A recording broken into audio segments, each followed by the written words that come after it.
이 본문 말씀은 이스라엘 백성이 아직 가나안에 들어가지 못하고 요단강 동편에 있을 때 모세가 한 말입니다. 아직 가나안 땅을 얻지도 못했어요. 그런데 모세는 한 수, 두 수, 세 수 앞을 내다보고 이 예언을 했습니다. 여러분, 이것이 하나님이 말씀하시는 방법이고 진짜 믿음이 역사하는 방법이고 이것이 진짜 하나님이 주시는 예언입니다. 하나님의 말씀은 내 간절한 심정이나 내 간절한 소원에 예속되지 않습니다. 우리는 소원이 하도 간절하다 보니까 그것이 이루어질지도 확신하지 못하고 그것이 이루어지는 데만 모든 관심과 정성을 기울이고 그 이유가 있을지조차 생각할 겨를이 없는 것인데, 하나님은 이것은 당연히 이루어져, 이것은 당연히 너희가 얻어, 당연히 그것은 이루어질 거야. 그런데 그 다음 수를 내다보시는 것입니다. 거기에 들어가서 너에게 이런 일이 있을까 네가 주의해야 돼. 그리고 한 수 앞을 내다보시고 만약에 내가 열방에 흩어지게 되더라도 거기서 내가 하나님을 기억하고 돌아오면 이 땅으로 돌아오게 하실 것이고 내 열조보다 더 복을 누리게 하실 거야. 여러분, 이건 대단하고 대단한 것입니다. 왜 많은 신학자들이 바울이 아니고 모세의 글을 읽을 때 이건 모세가 썼을 리가 없다, 모세가 이것을 내다볼 수 없다, 이것은 이후의 사람들이 이후 세대에 포로로 끌려갔던 그 세대에 가서야 사람들이 이런 말을 할 수 있었을 거야. 이건 참된 하나님의 말씀과 하나님이 내다보시는 것과 참된 선지자의 역량을 믿지 못하기 때문에 어떻게 이 앞으로 될 일을 내다보고 말을 할 수 있을까? 불신해서 모세가 이 말을 했을 리가 없다라고 생각을 하는 것이지만, 모세는 백성과 같지 않습니다. 모세는 백성이 아직 애굽의 종에 있을 때 가나안 땅을 말한 사람이었기 때문에 그 백성은 종생활의 괴로움 때문에 모세 말을 믿지도 못했고 여기서 우리가 나아갈 수 있을지 상상하지도 못했던 사람들인데, 그 사람들에게 모세는 이미 젖과 꿀이 흐르는 땅을 말할 수 있었던 것처럼 이제 요단강이 바로 앞에 있고 건너가면 그 땅을 차지할 때가 된 즈음에 모세는 이제 소원을 이루었어, 기다리고 기다리던 보람이 있어, 얼마나 좋아 라고 말한 게 아니고 이제 너희가 들어간 것은 당연한 것이고 정한 이치고 당연히 들어가게 될 텐데 그 다음에 너희가 준비해야 될 것이 있고 주의해야 될 것이 있고, 너희가 만약에 그것을 주의치 아니하면 강대국이 와서 너희를 포로로 잡아 너희가 흩어지게 될 거야. 그것을 말을 했고, 여러분, 이것은 기다리고 있는 소원을 초치기 위해서 이 말을 한 게 아니고 여기에 대해서 너희가 알고 주의하고 경고하고 그리고 준비하라는 취지로 말씀하신 것인데, 그게 끝난 게 아니고 만약에 너희가 흩어지고 포로가 되었을지라도 거기 있는 곳에서 너희가 여호와를 기억하고 여호와께 돌아오면 하나님이 너를 찾아가서 거기서부터 너희를 인도하여 이 약속의 땅으로 돌아오게 하여 열조보다도 너희가 복이 되게 할 것이다. 하나님은 도대체 언제까지를 생각하고 말씀을 하시는 것입니까? 여기서 참된 믿음의 모습, 그리고 진짜 예언, 그리고 하나님의 지혜를 엿볼 수 있는 것입니다. 이것이 우리에게 어려운 이유는 당장 당한 일이 너무 커 보이기 때문이고 내 소원을 이루고자 하는 소원이 너무 크다 보니까 소원이 크고 간절할수록 이루어지리라고 생각하기보다는 이것만 이루어질 수 있다면 나는 더 이상 바랄 게 없다, 이것만 이루어지면 나는 더 이상 염려할 게 없다. 이것만 이루어 주세요. 이것만 이루어지게 하세요. 라고 우리가 집중하려는 그런 속성이 있는 것인데, 여러분, 이것은 부분적으로 불신입니다. 믿지 않는 거예요. 설마라고 생각하기 때문에 거기에 목을 거는 거예요. 이것만 이루어지면 나는 더 이상 바랄 것이 없습니다. 그러나 그게 이루어지고 나면 언제 그러냐 하는 것처럼 얼굴 색깔이 달라지고 마음 생각이 달라지고, 그때는 또 알지 못했던 다른 일로 하나님에게 사연을 말하기 시작하는 것이 인간의 본성입니다. 그렇기 때문에 진짜 믿음은 내가 소원하는 것이 아무리 간절하고 강력하더라도 그게 안 이루어질 것처럼 보이죠.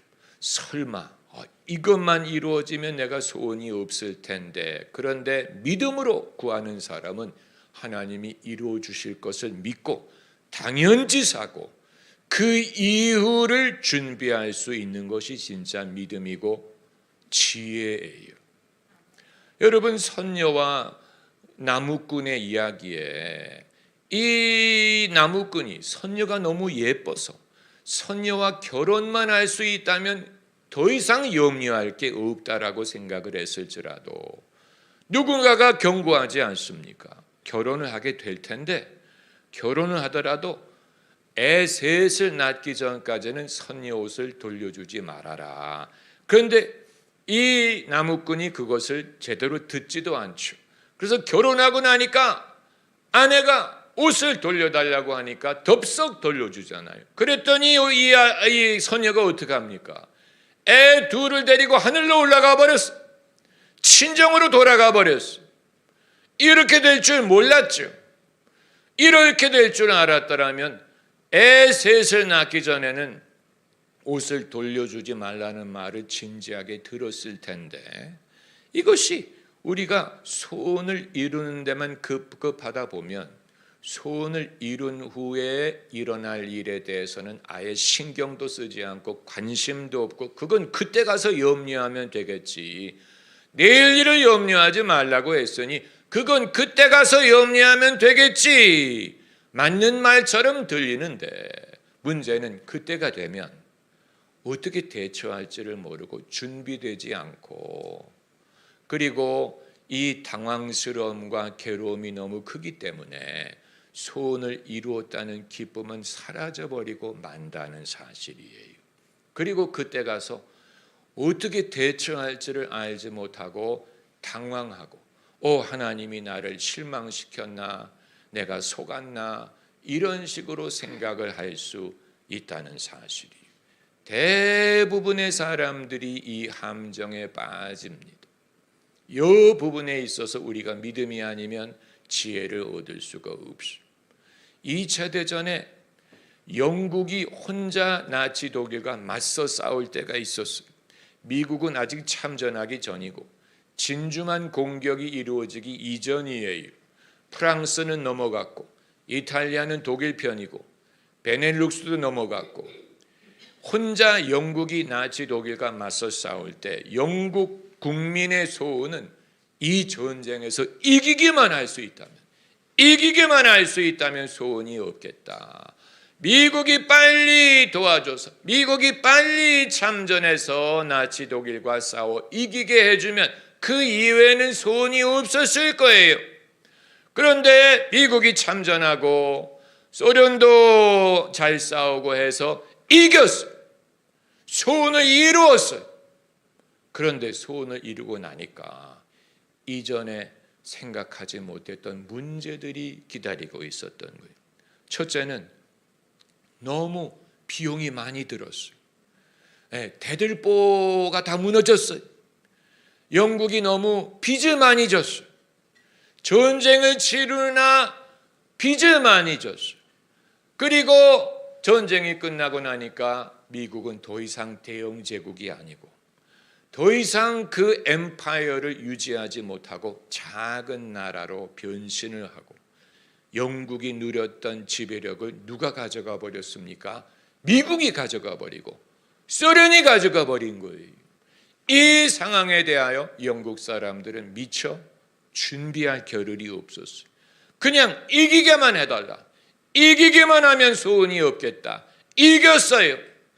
이기고 난 후에 그 이후의 상황에 대해서는 생각할 겨를도 없었고 어떻게 대처할지도 몰라서 영국은 더 이상 강대국이 아니고 점점 작은 나라가 되면서 오히려 2차 대전의 패전국인 독일 경제가 더 발생하고 일본 경제가 더 발전하고 일본과 독일이 영국보다 더 큰 강대국이 됐어요.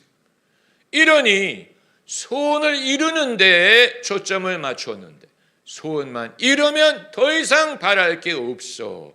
그런데 가나안에 들어가고 보니까 거기에 또 다른 문제가 기다리고 있는데 이 문제를 해결하지 못하면 전에 알지 못했던 어려운 일을 당하게 된 것이 똑같은 원리예요. 똑같은 원리. 그러면 소원을 이루는 것을 기뻐하지 말라. 초치라는 얘기입니까? 그 다음에 괴로운 일이 있으리라는 말을 하는 것입니까? 그게 아니고 흥분하고 교만하지 말고 자만하지 말고 그게 끝이라고 생각하지 말고 그 다음에 있을 일이 있다는 사실을 알고 거기에 필요한 준비를 하고 또 지혜를 가지고 그때 가서 그것을 대처할 수 있는 믿음을 가질 필요가 있다는 것을 말하는 것입니다. 여러분의 경험도 그렇고 제 경험도 그럴 거예요. 저도 과거에 나는 이것만 이루면 더 이상 바랄 게 없어. 이게 너무 어마어마하게 커 보이기 때문에 너무 어려워 보이기 때문에 이것만 이루어주면 하나님이 이것만 허락하면 하나님이 이것만 주면 나는 완전히 그때부터는 happy all the time 영원히 행복할 줄로 생각했는데 가나안에 들어간 것과 같죠. 들어가고 나니까 다른 문제들이 저를 기다리고 있었는데 제가 그것을 대처할 수 있는 준비가 되지 않았어요. 당황스럽고 그리고 마치 사랑의 기쁨은 어느덧 사라지고 사랑의 슬픔만 영원히 남았네라는 것처럼 그 이전에 소원을 이룬 기쁨을 깎아먹을 정도로 이 예치하지 못했던 시련에 대하여 제가 준비가 되지 않고 성숙함을 갖추지 못한 것을 여러분도 그런 경험을 하셨을 거예요. 하나님이 하시는 일을 내 소원을 이루고 기도가 응답이 되고 내 믿음이 성취되는 것으로 끝날이라고 생각할 수 없는 이유가 여기 있고 그동안의 대한민국 교회가 얼마나 기도를 강조하고 산에 올라가 기도하고 밤새 기도하고 새벽에 기도하고 소원을 이루기 위해 기도만 하면 된다. 기도해서 소원을 이루어라. 믿음의 성취를 경험을 해라. 할렐루야 아멘. 그러면 끝나는 줄로 알았는데 그렇게 해서 경제가 발전했고 나라가 성장을 했고 교회들이 부흥을 했어요. 복음이 퍼졌어요. 그 단계가 이루어졌어요. 소원을 이루었어요. 그런데 이전에 알지 못했던 다른 일들이 발생하기 시작하는 것이고 이건 과거의 방법으로 해결할 수 있는 것이 아니라는 사실을 알게 된 거예요. 그냥 소원을 가지고 들어가게 해줘. 어디 들어가게 해주세요. 돈을 벌게 해주세요. 뭘 이루게 해주세요. 남북 통일에 대해서 기도하는 분들이 남북이 통일될 수만 있다면 더 이상 소원, 우리의 소원은 통일. 그럼 통일이 된 후에는 소원이 없다는 얘기예요. 통일이 된다면 그 다음에 기다리고 있는 문제가 너무 커서 통일의 기쁨을 깎아먹고 이제 이 문제를 어떻게 해결할 것인가, 거기에 대해서 우리가 준비하고 지혜하고 준비를 쌓지 않으면 그냥 소원을 이루는 것만으로는 우리의 문제를 해결하지 못할 것입니다. 거기에 대해서 준비해야 돼요. 지혜롭게 준비할 필요가 있어요. 과연 내가 감당할 수 있을까? 예수님이 말씀하셨잖아요. 망루를 세우러 가는 자는 먼저 앉아서 자기 가진 것이 족한지를 계산을 하고 그리고 망루를 지어야지. 그게 아니고 망루를 짓다가 가진 게 떨어지면 사람들이 비웃는다고 했잖아요. 저가 망루를 시작을 했는데 마치지 못했다. 여러분, 이것은 내일 일을 염려하라는 얘기가 아니고 충분히 준비하고 역량이 있어야 된다는 말을 하는 것입니다. 우리가 단편적으로 모든 것을 생각을 하다 보면 결국은 단편적으로 생각하고 내가 여기까지만 가면 여한이 없다는 말은 불신을 가장한 거예요. 불신을 포장한 거. 왜냐하면 믿지를 않는 거예요. 정말 이게 이루어지리라고 믿지 않기 때문에 그 이유를 생각할 필요를 느끼지 않는. 설마 거기까지 갈 수 있겠어? 그것만 이루어져도 대단하지. 하나님을 약간 과소평가하는 것이고 믿음의 역할을 과소평가하는 것이고 내 자신을 과소평가하는 거예요. 내 자신을 과소평가하는 거예요. 왜냐하면 나는 이것만 얻으면 나는 돼라고 자신을 제한하는 거예요. 나는 이것만 얻으면 나는 소원 성취하는 거야. 그런데 그건 스스로를 내 역량을 거기까지만 제한하는, 그 이후에는 없다는 얘기예요? 그 이후에는 이제 죽을 거란 얘기예요? 그게 아니죠. 그 이후에도 살아서 이것도 하고 저것도 해야 될 텐데 그 역량이 내게 있다고 믿는다면 그걸 위해 준비를 하고, 나무꾼이 선녀와 결혼한 다음에 그 다음에는 나무꾼처럼 살았으니까 선녀가 도망갔죠. 그렇잖아요.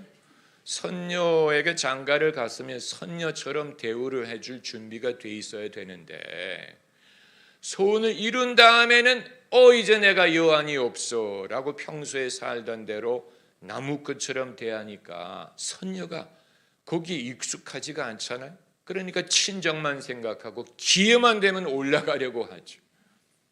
거기에 대해서 생각을 못한 거예요. 내가 내 소원대로 선녀를 아내로 맞으면 선녀가 딴 마음을 품지 않도록 그를 도와주고 베풀고 이거를 할 준비를 해야 되는데 거기에 대해서 생각할 필요를 갖지 않는 거예요. 나는 이 소원만 이루면 돼. 이것만 이루면 나는 바랄 게 없어. 그러다 보니까 소원을 이루었는데 그 다음에 벌어질 일에 대해서 준비가 되지 않은 거죠. 기회가 되니까 선녀가 애 둘을 데리고 하늘로 올라가지 않습니까? 다만 이제 그 다음 챕터가 있어서 두레박에 내려왔을 때 그거 타고 올라갔다. 그건 이제 약간 좀 무리한 스토리지만 올라갔더니 선녀가 내쫓지 않고 받아줬다는 게 해피엔딩이죠. 결국에서 여기서 위대한 건 선녀예요. 얼마나 선녀가 착합니까? 그러나 인간의 미련함, 인간의 부족한 모습을 보여주는 것 아닙니까? 이스라엘 백성이 가나안에 들어가는 것도 마찬가지. 들어가기만 하면 나는 여한이 없어. 들어가고 나니까 정말로 마음이 풀어지고 시험이 들고 유혹을 받고 다른 신을 섬기고 그래서 어떻게 됩니까? 땅을 빼앗기잖아요. 포로로 잡혀가죠. 그러면 그것으로 끝나느냐? 그게 아니고 모세가 거기까지 내다보고 예언을 한 거예요. 할렐루야. 여러분, 진짜 하나님의 지혜가 여기 있지 않습니까? 하나님의 지혜로 예언하는 사람이 한 수, 두 수, 세 수 앞을 내다보는 거예요. 이렇게 될 텐데, 쫓겨갈 것인데. 그러나 이게 30장이 위대한 이유가 여기 30장이 정말로 위대한, 모세가 세상을 떠나기 전에 마지막으로 한 설교와 예언인데 1절에 내가 내게 진술한 모든 복과 저주가 내게 임함으로, 복도 있고 저주도 경고를 했는데 그게 너에게 임하여 내가 내 하나님 여호와께서 쫓겨간 모든 나라 가운데서 이 일이 마음에서 기억이 나거든. 그러니까 쫓겨갔다고 끝난 게 아니라는 얘기죠. 쫓겨가면 이제는 더 이상 기억할 능력도 없고 말씀을 생각할 겨를도 없고 완전히 타락하고 끝나느냐? 그게 아니고 쫓겨가고 나니까 그 말씀이 기억이 나는 거예요. 기억이 나거든. 너와 내 자손이 내 하나님 여호와께로 돌아와 내가 오늘날 내게 명한 것을 온전히 따라서 마음을 다하고 성품을 다하여 여호와의 말씀을 순종하면, 하나님도 인간의 간사함을 보여주는 거죠. 잘 되면 교만해지고 시련을 당하면 다시 간절해지는 인간의 모습을 보여주는 것 아닙니까? 쫓겨가니까 거기서 비로소 마음을 다하고 힘을 다하여 여호와를 다시 쫓게 되지 않습니까? 그렇게 하면 내 하나님 여호와께서 마음을 돌이키시고, 한번 따라해보세요. 마음을 돌이키시고. 네, 하나님이 마음을 돌이키신다. 우리에게, 우리가 복을 받을 수 있는 길, 우리의 길이 열릴 수 있는 길, 소원을 이룰 수 있는 길은 내가 애를 쓰고 내가 무슨 발버둥을 치고 내가 뭐 떼를 써서 되는 게 아니고, 하나님이 당신의 마음을 돌이키셔야 돼요. 하나님이 당신의 마음을 돌이키시면 내가 애를 쓰지 않아도 그것이 쉽게 이루어지는 것이기 때문에, 마음을 돌이키시고 너를 긍휼히 여기사 내 보로를 돌리시되 내 하나님 여호와께서 너를 흩으신 그 모든 백성 중에서 너를 모으시리니. 그리고 4절에 거기서부터 너를 이끄실 것이라. 거기서부터 너를 이끄실 것이라. 그러니까 틀린 곳에 가 있는데, 가서는 안 되는 곳에 가 있을지라도 하나님이 인도하시면 거기서부터 인도할 거야. 그러니까 우리가 모범적으로 가야 되는 곳만을 가야, 정도를 가야만 하나님의 인도를 받는 게 아니고, 길을 잘못 들었을지라도, 그릇된 곳에 갔을지라도 하나님이 마음을 돌이키시면 거기서 인도하시는, 거기서 다시 바른 길로 인도하십니다. 우리가 바른 길을 가는 게 한 길만 있는 게 아니라는 내용이죠. 그 길을 빗나가면 어떡할 거예요? 이제는 소원이 없습니까? 아니에요. 어디로 해서 땅 끝까지 갔을지라도 거기서 하나님이 당신의 마음을 돌이키시면 거기서부터 우리를 인도하실 것입니다.